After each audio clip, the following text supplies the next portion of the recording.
What's going on, guys? Welcome back to another episode of Buckhorn Outdoors. Today, me and Dad are really going to be getting after it today. We're going to be putting out protein. We're going to be filling up the protein feeders and getting started taking inventory on what deer we have. So, Dad, tell us what we're doing right here. Well, right here we've got a cornfield that we planted 2 weeks ago, and on each side of it there'll be soybeans planted.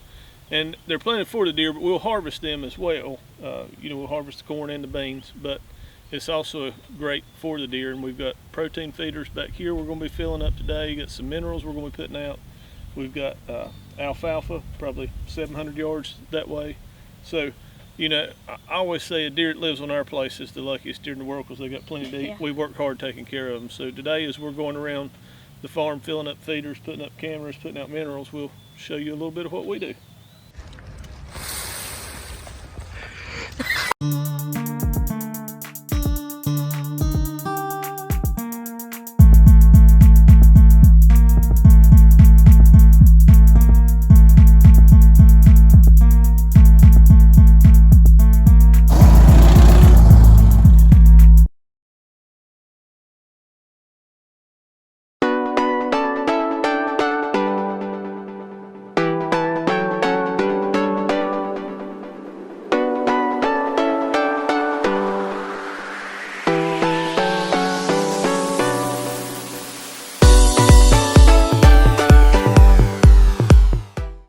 So we're here at one of the protein feeders we set up in one of my first couple videos, and y'all can see it's completely empty. There's nothing in it. So we're going to take 3 bags of corn and 2 bags of protein and mix it up in there because the deer on this property have never ate protein. So we're just kind of going to ease it into them because they've ate corn before, so mixing it together will make it a little bit easier on them and hopefully make them grow bigger.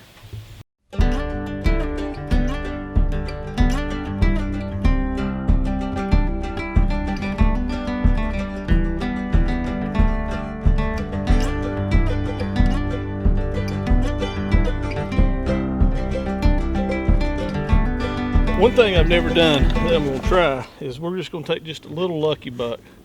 It's just got a really good scent to it. And we're going to just sprinkle it in here as well, just as another attractant. Plus you're sort of force feeding them some minerals at that point. But I don't know how it'll go, but we're going to find out.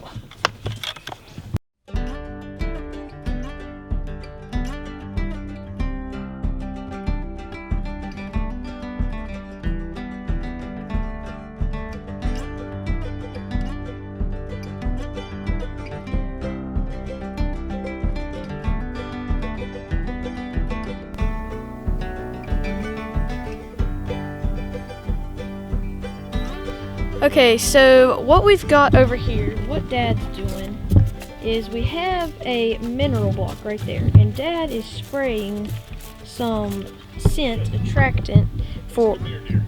yeah, come here, deer. So it's just a scent attractant that attracts the deer to a new spot. So if you're trying to get a new spot started, you might want to get some of that to help attract the deer, which is what we're doing right now. This is a new feeder. We've never had it here but this year, and we're trying to attract the deer here. There's water right down there in that little holler. There's corn and beans right up there on the ridge, so the deer should come right in here before they go up there, and we really want the deer to start eating here because that protein is going to just make their horns grow so much, make them be a lot healthier. And in that feeder right there, we've got corn and protein, which is just going to make the deer get so much bigger and so much more healthy. So we need them to eat here a lot. So we are putting scent attractants down everywhere, and Dad's secret little touch right here is literally some vanilla extract. We got it at Food Line. You can get it at the grocery store, wherever. But he's just putting it all on the feeder here.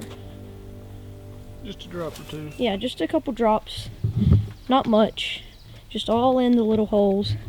So that is our setup right there. And as y'all can see, the deer have definitely gotten used to this place because the ground, you can see there's leaves everywhere. And then you got the one spot where it's just dirt. So hopefully the deer will start growing really big.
Okay, so we're at a different spot now, and we just got it bush hogged. We probably should have done it a few weeks ago, but we've just now been able to do it because we've had hay and playing ball and stuff like that. But as you can see, there's a whole lot of clover in this field, which is just another resource of food for the deer. Okay, so we're at the same field still, and we've got some lucky buck right here, and we're just gonna dump it all over this stump. We've been doing it for a couple of years. There's a watering hole right next to it, and the deer seem to just love it. So it's right next to the clover, water, mineral, perfect for the deer.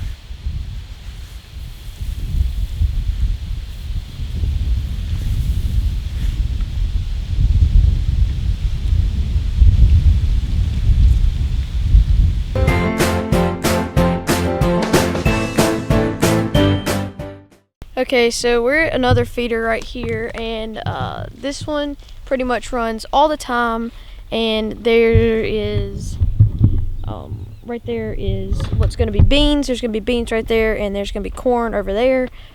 So we're going to have a little setup right here, which pretty much runs all year round. We only put corn in this feeder, and Dad's going to he poured some lucky buck right over there under that limb to have like a little scrape. So we're going to head on to the next spot. Okay, so right now we're leaving and we're heading to the next spot, which is down the road a little bit. So we're gonna load up the Ranger and head there. But we only have one protein feeder at this spot because there's a lot more ag, as you can see behind me. So we're gonna head to the next spot. Okay, so we're at the new spot now, and as y'all can see, there's a field of corn behind me. It's coming up good. It's been planted a couple weeks ago. So we've got 2 feeders here, so we're gonna go fill those up right now.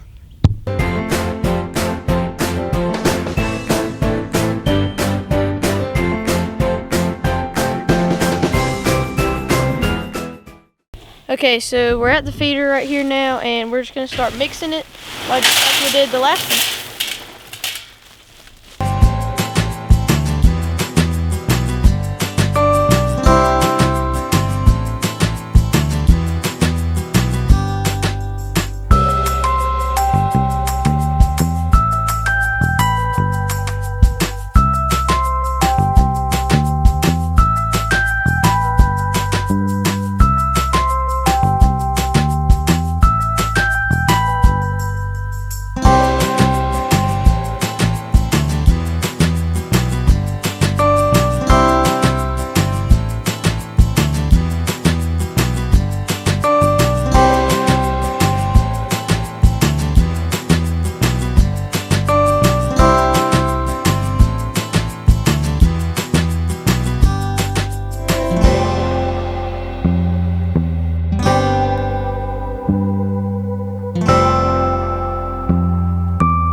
Okay, so we are done here. Dad's just putting the vanilla on the holes here, but we did the same exact thing as we did on the other one.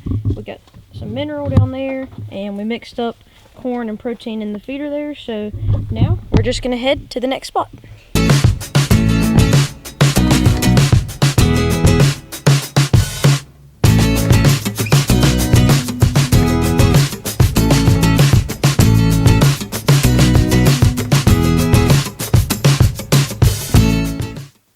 Okay, so we are now at the second feeder here at this property. It's the last one on this property. We only have 2, and we're gonna do the same thing we've been doing, mixing it all together, and hopefully get the deer to grow.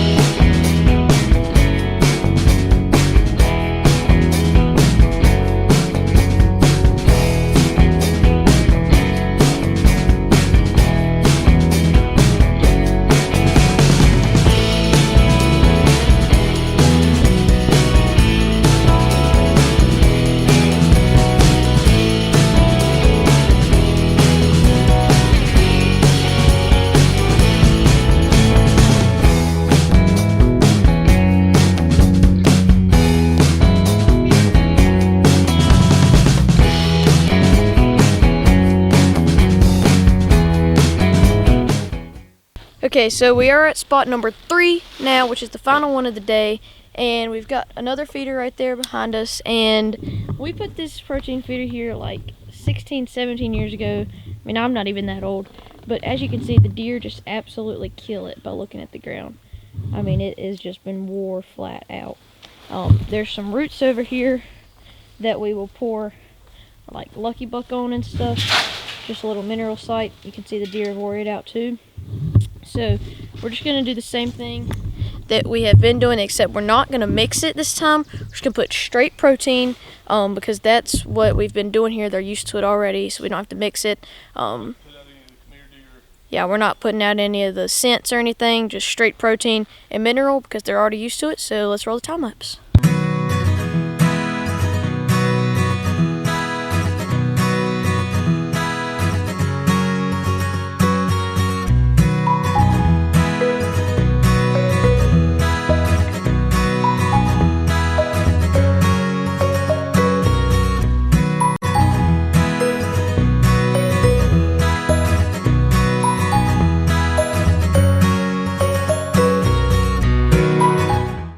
Why do we have more protein feeders on this farm than the other two?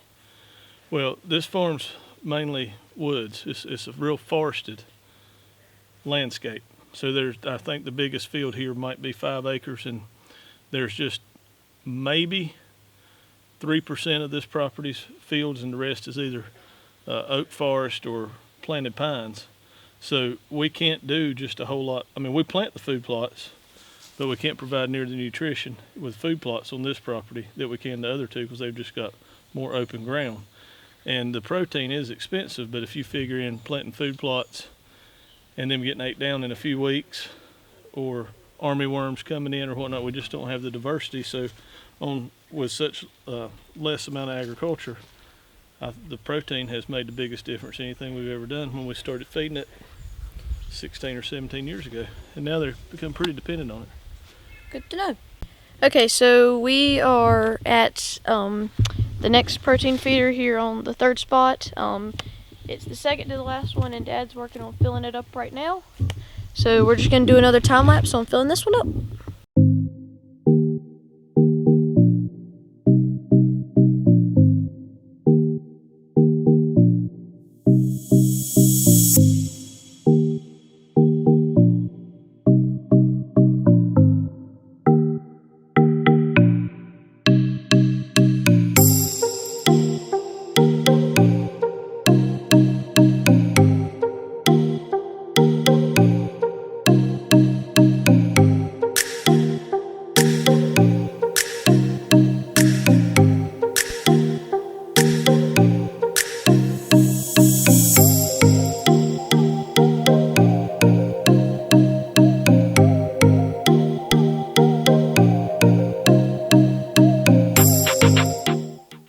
Tell me why you started feeding protein. Well, back in, I think, 2002 or 3, your grandfather and I and Tommy and Skip went to Texas, South Texas deer hunting. And basically we were on a management hunt, and we were shooting 120-inch deer that were 4 years old. Mm-hmm. And they fed protein like crazy. And those deer were huge to us back then, because if we killed a 100-inch deer, we thought it was a big deer. Mm-hmm. And you know, as we talked about it, your grandpa and myself and Skip and Tommy, on the way home, we was like, you know, if we could get deer to 4 years old and we could feed them protein, we could have bigger deer here than what we just hunted. And you know, I think the open deer season, your grandpa's had this property all my life. He's hunted on it since the open deer season in this county, and remembers when there wasn't deer here. And I don't think we killed but 3 deer off this property from the late 60s to around the year 2000 or so, before there was a deer killed. There was 3 deer that was over 120 inches that I can recall. And then in 2008, we started feeding protein about 2003, and it takes probably 5 years, I think, to make a difference, because everybody wants to think about the bucks and them horns, but you know, we get a lot of pictures of does eating protein, so they're more healthy. They're giving better milk to their fawns, and when they're carrying their fawns, they're healthier. So, you know, it starts when that deer is in its mama. And it continues on. And if you can continue to feed them that and put age on them, you know, the biggest deer that we've killed on this property is still in like 132, I think, but we've killed several between 125 and 132.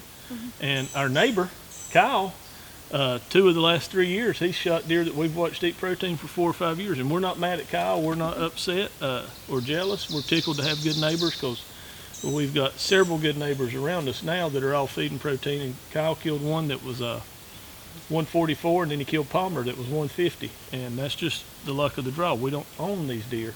They're God's deer.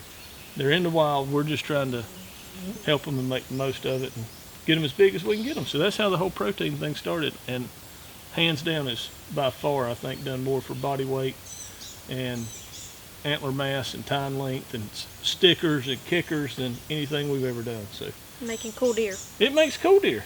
Yep. You and your sisters don't understand what how we used to get excited about a spike in the 4-point. And now y'all are almost deer snobs sometimes about, I'm not shooting that little 8-point. And we would have been tickled to death to kill that little 8-point. But it's amazing how times have changed and how deer hunting's changed and what the protein program on this property's done for it. And that's why I wanted to add it to the other 2 properties this year, because even though there's a lot more ag on them 2 properties, I think it can only help them. And you know, we've got a neighbor at the 2nd property that's started feeding this year too, right across the river from us. So, you know, be friends with your neighbors and be grateful when they kill a big deer, because they might feed a big deer that you kill. So that's the only way you got to look at it.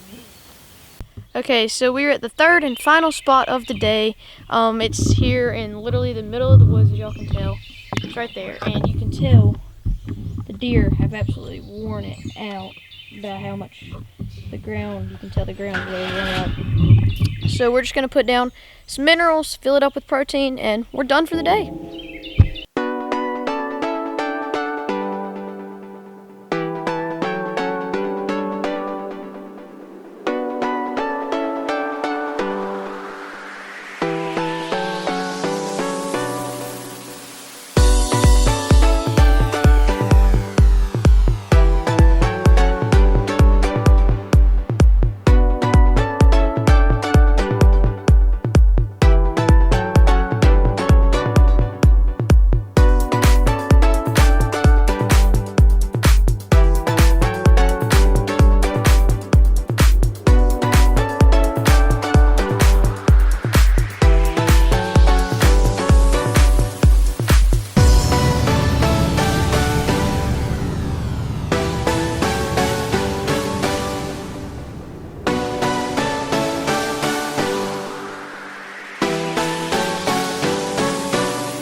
Hey guys, welcome back to the verse of the video. Today I'm not actually going to be using a verse, I'm just going to be talking with you guys a little bit.